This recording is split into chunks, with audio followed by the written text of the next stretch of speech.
কুসুম আগের মতন মাথা নাড়িয়েছিল। দরজা ধাক্কানোর আওয়াজ শুনতে পেয়ে অর্ণব গিয়ে দরজা খুলেছে। জাহান হাতে করে রাতের খাবার নিয়ে এসেছে। কুসুম যেতে পারবে নাকি পারবে না তাই ভেবে খাবার তারা উপরে পাঠিয়ে দিল। অর্ণব ট্রেটা নিয়ে টেবিলে এনে রাখলো। কুসুম বিছানায় বসে দেখছিল সব। অর্ণব সেখানে থেকে জিজ্ঞেস করলো এখন খাবে কিনা। কুসুম খেতে মানা করে দিয়েছে। অর্ণব তাই খাবারগুলো ঢেকে রেখে নিচে বসে ভাবতে লাগলো, এখন টিভি হলে মন্দ হতো না, সময় কাটানো যেত। টাকা জমাতে হবে টিভির জন্য। কুসুম মাথা ঝাঁকিয়ে দেখার চেষ্টা করছিল ও কী করছে ওখানে, কিন্তু দেখছে না কিছুই। হাতে হিসাব নিকাশ করে অর্ণব আবার ফেরত চলে আসলো। কুসুমের পায়ের দিকে অনেকক্ষণ চেয়ে থেকে বলল, তোমার পায়ে মনে হয় মচ লেগেছে। এটা বলেই পা মুঠো করে ধরল সে। কুসুম চিৎকার করে সরে গেল। অর্ণব ওর পা আরো শক্ত করে ধরে আটকে বলল, এই নড়বে না, আমি শুধু পায়ের মচ সরিয়ে ফেলবো। তুমি কি চাও না ঠিক হতে? তোমাকে কি কোলে করে নিয়ে ওয়াশরুমে যাব আমি? তুমি চাও সেটা?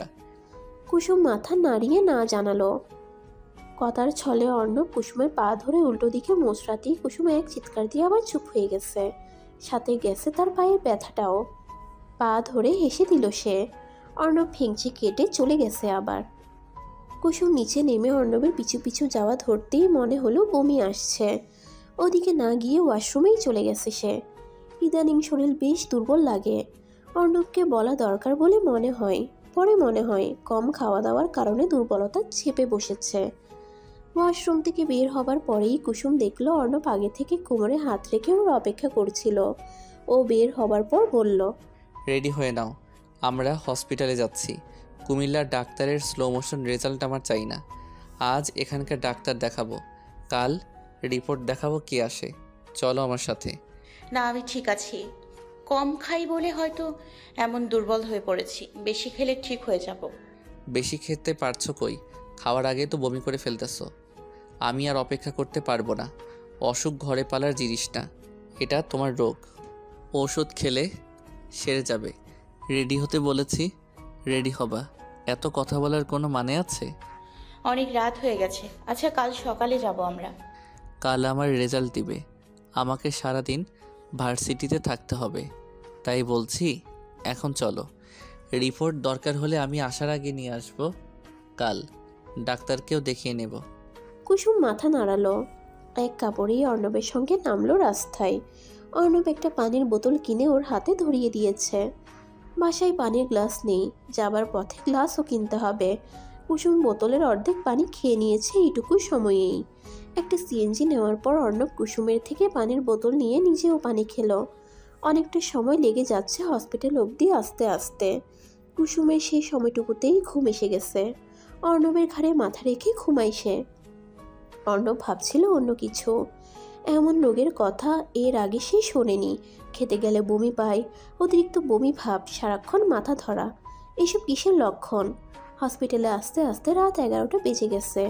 অর্ণব কুসুমকে জাগিয়ে তুলে নামতে বলল। ভাড়া দিয়ে ওর হাত ধরে হসপিটালের ভেতরের দিকে গেল সে।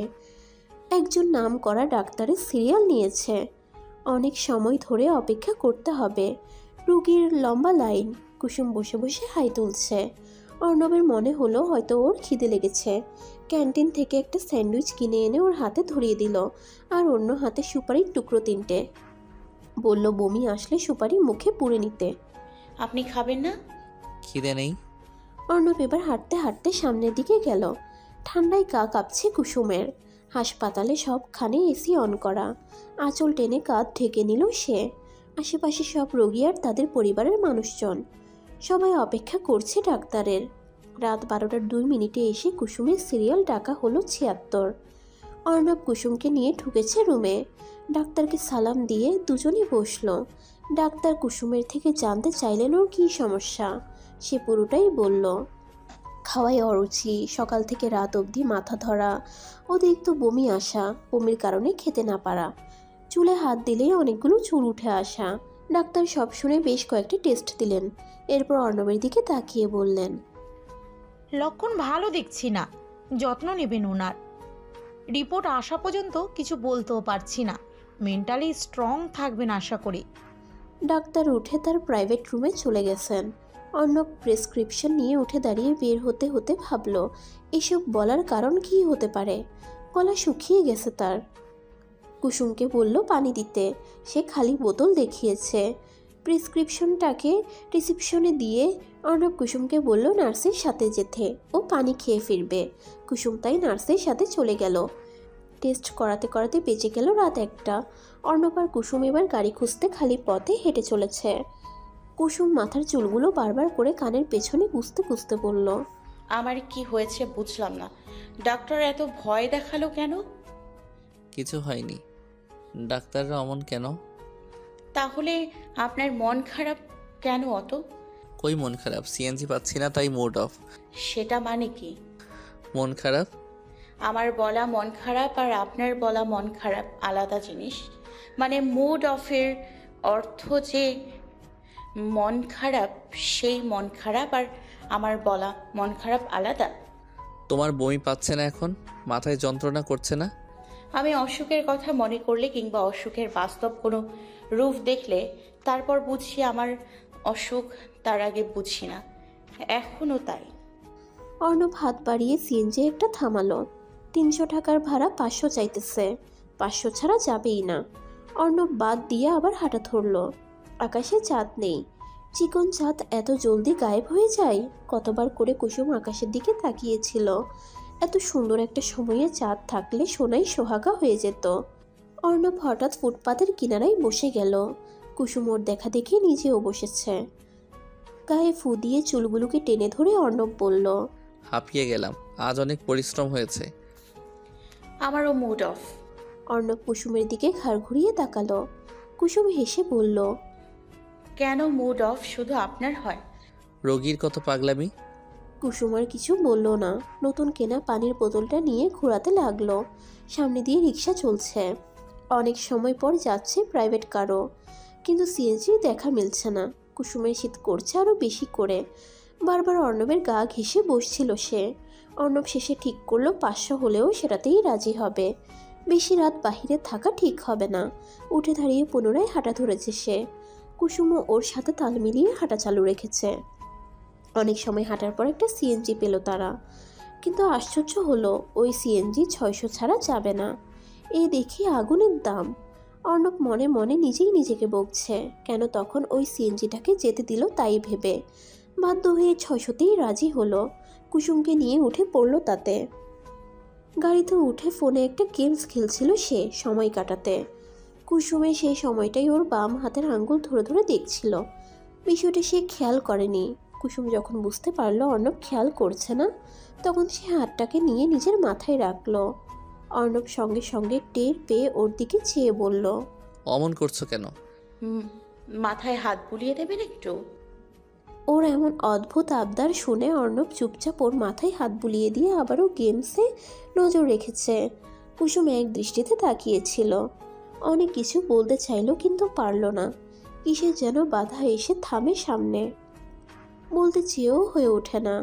কুসুম অন্য মনস্ক হয়ে তাকিয়েই ছিল, পলক ফেলছিল না। গাড়ির ধাক্কায় হুঁশ ফেরার পর সিটে পিঠ ঠেকাতে গিয়ে খেয়াল করলো অর্ণবের হাত গিয়ে গ্রিল ধরেছে সিএনজির। সে অবাক চোখে ওর হাতের দিকে তাকিয়ে আছে দেখে অর্ণব বলল, পেছনে কিসের যেন বাক্স, তুমি হয়তো পিঠে ব্যথা পাবে তাই হাত দিয়েছি। অমন বুধ দেখার মতো চেয়ে থাকতে হবে না।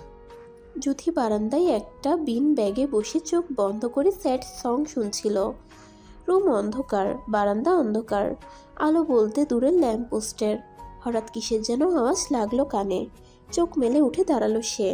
রেলিংয়ে হাত রেখে নিচে তাকিয়ে ভালো করে দেখলো, কিন্তু কোনো কিছুর দেখা মিলল না। তাই কানে আবারও ইয়ারফোন গুঁজে যেই না সে পিছনে ফিরতে গেল, সামনে গোটা দেহের একজন মানুষ দাঁড়িয়ে থাকতে দেখে এক চিৎকার খরা ধরল সে। ঠিক তখনই পাশের মানুষটা ওর মুখ চেপে ধরে ফিসফিস করে বলল, আমি মৃদুল। যদি হাত দিয়ে মৃদুলের বুকে কয়েকটা কিল ঘুষি মেরে দিয়েছে। মৃদুল হেসে ওর মুখ থেকে হাত সরালো। যুথি ইয়ারফোন খুলে বলল, আপনি এখানে কেন? তাও এই সময়? দূরে থাকতে বলেছিলাম, এত কাছে আসতে বলিনি। কি করব, তোমার ব্লক খেয়ে ঘুম আসছিল না। বেশি থাকবো না, জাস্ট 1 ঘন্টা। 1 ঘন্টা? এতকাল কি করবেন আপনি? তুমিও ছ্যাঁকা খেয়েছো, আমিও খেয়েছি। সুতরাং রাত কত সময় জেগে থাকা হলো তা আমাদের দুজনের মাঝে একজনেরও ভাবার কথা না। আর কি করবো জানতে চাইতেছো? তো শোনো, প্রথমে তোমার বাবার রুম টপকে রান্নাঘরে গিয়ে নুডলস বানাবো, তারপর কফি, তারপর গান শোনাবো তোমায়, কয়েক মিনিট অসহ্যকর জ্বালাতন করবো তোমায়, তারপর একটা সুন্দর অনুভূতির সাথে পরিচয় করিয়ে মৃদুল মৃদুল হাওয়ায় বিলীন হয়ে যাবে। তখন তুমি চাইবে আর একটিবার সেই অনুভূতির সাথে মিশে যেতে, কিন্তু মৃদুল আসবে না। যুথি ভ্রু কুঁচকে বলল, কেন আসবেন না? কারণ তুমি আমায় দূরে থাকতে বলেছো তাই। প্রতিটা রুমে ড্রিম লাইট জ্বলা। ফরহাদের রুমে সবুজ বাতি, যুথির বাবার রুমে লাল বাতি, ওর দাদা দাদির রুমে হলুদ বাতি। সবগুলো রুমের বাতি চেক করে মৃদুল দেয়ালের সাথে লেগে লেগে রান্নাঘরে ঢুকেছে। যুথিও ওর পিছু পিছু এসে রান্নাঘরে আলো চালিয়ে বলল, এরকম নাটকের কি আছে বুঝতে পারছি না। আপনি কেন এমন ব্যবহার করেন? কি চাইছেনটা কি আপনি? মৃদুল একটা পাতিল হাতে নিয়ে বলল। নুডলস চাইছি, কোন শেলফে রাখলে? যুথি বিরক্ত হয়ে প্যাকেট খুঁজে দিয়েছে। মৃদুল দাঁত দিয়ে কামড়ে প্যাকেট খুলে ফুটন্ত পানিতে ছেড়ে দিয়ে তাকের সাথে হেলান দিয়ে দাঁড়িয়ে বলল, আজকে তোমায় এমন নুডলস খাওয়াবো সারা জীবন আমার তারিফ করে যাবো উম্মাদের মতো।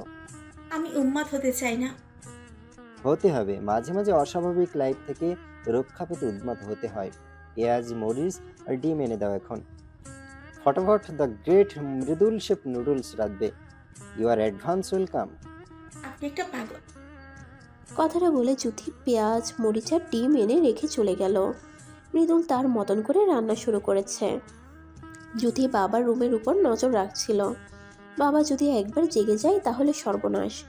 ওদিকে মৃদুল হঠাৎ মা বলে চিৎকার করে বসেছে। যুথি মুখে হাত দিয়ে আগে বাবার আর ফরহাদের রুম চেক করলো। মৃদুলের চিৎকারে তারা কেউই জেগে যায়নি, সবাই গভীর নিদ্রায় তলিয়েছে। এবার সে রান্নাঘরে আসলো মৃদুলকে বকবে বলে। এসে দেখলো মৃদুল হাত নাড়ছে আর ফু দিচ্ছে, চোখে পানি ঝলঝল করছিল তার। যুথি তা দেখে ছুটে এসে বলল, হাতে ছ্যাঁকা লেগেছে? হ্যাঁ, নুডলস সেদ্ধর গরম পানিকে ঠান্ডা পানি মনে করে হাত চুবিয়েছিলাম। যুথি গাল ফুলিয়ে ওর হাত ধরে বেসিনের কাছে নিয়ে পানির নিচে হাত ধরে রাখলো। মৃদুল নাক টেনে বলল, তোমার পথ চেয়ে থাকতে গিয়ে আজ আমার এই হাল হলো, আর কত কষ্ট দেবে? যার কাছে কষ্টের অভাব নেই সে আবার হাত বাড়িয়ে কিসের কষ্ট দিবে? মৃদুল গায়ের নীল টি শার্টটাতে হাত মুছে আবারও ফু দিতে দিতে বলল। ও কি জ্বালা, মরে যাব। যুথি তার রুম থেকে ওয়েনমেন্ট খুঁজে এনে ওকে ধরে সোফায় বসিয়ে অন্ধকারে মলমটা লাগিয়ে দিতে দিতে বলল, আপনি সব কিছুতে অতিরিক্ত করেন, যেটা আমার পছন্দ না। আমার কোন দিকটা তোমার ভালো লাগে? সবটাই তো অপছন্দের তালিকায় লিখে যাচ্ছ, ওয়ান বাই ওয়ান। যুথি মলম লাগিয়ে উঠে রান্নাঘরে এসে নুডলসের বাকি কাজটা করাই মন দিয়েছে। মৃদুল অন্ধকারে দেয়াল ধরে ওর পিছু পিছু চলে আসলো রান্নাঘরে। যুথি তার চুলে খোপা করে একটা বড় ক্লিপ দিয়ে চুলগুলোকে দমিয়ে রেখেছে। মৃদুল এক দৃষ্টিতে সেই খোপাটাই দেখছিল। ইচ্ছে করে গিয়ে ক্লিপটা খুলে দিতে, সেটা করলে যুথি খুব মারবে। সে ভয়ে এগোলো না। নুডলস বাটিতে নিয়ে যুথি ওকে রুমে আসতে বলে চলে গেছে। মৃদুল বলল, কফি? যুথি জবাব দেয়নি। বাটি এনে নিজের বিছানায় রেখে ওকে বসতে বলে আবারও রান্নাঘরে চলে গেছে। নুডলসে দুবার ফু দিয়ে মৃদুল যুথির পুরো রুমটা দেখছিল চোখ বড় বড় করে। স্বাভাবিকভাবে বড়লোক বাপের একমাত্র মেয়ের রুম যেমন হবার কথা তেমনই।